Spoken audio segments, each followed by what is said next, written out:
నేను సేవాభావంలో 2006లో Lions club of Chittoor బోర్డులో చేరినాను. అప్పటి నుంచి చిన్న చిన్న సేవలు చేస్తూ మన పద్మనాభ నాయుడు గారు అమ్మఒడి ఒక ట్రస్ట్ పెట్టినారు. దానిపై చూసినప్పుడు దాంట్లో చాలా వరకు ఫీల్ అయిపోయినాను నేను.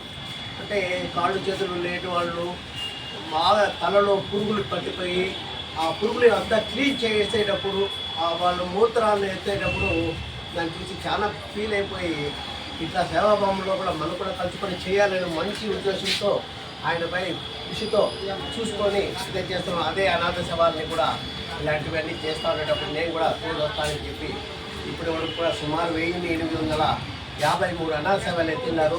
దాంట్లో నేను కూడా కొన్ని సెక్యూరిటీ చేసి నా సహకారంతో చాలా హ్యాపీగా ఉంది. అదేవిధంగా ఎవరితో కూడా డొనేషన్ ఎవరి దగ్గర కూడా తీసుకోకుండా స్వచ్ఛందంగా వాళ్ళగా తెచ్చి ఇస్తేనే తీసుకుంటామే కానీ అది డబ్బు రూపంలో ఇస్తేనే తీసుకుంటాము. ఫోన్పే చేస్తే కూడా తీసుకోము. ఎందుకంటే డబ్బు ఫోన్పేలో తీసుకుంటే కూడా మనం ఏదైనా ఖర్చు పెట్టేస్తే కూడా బాధపడతామని చెప్పి వాళ్ళు పెట్టిన ఖర్చు వాళ్ళు ఇచ్చే డబ్బులు ఆపదే ఖర్చు పెట్టేస్తాం. ఇది ధన్యవాదాలు తెలుపుకుంటూ అదే లయన్స్ క్లబ్ వారికి కూడా ధన్యవాదాలు తెలుపుకుంటూ థ్యాంక్ యూ.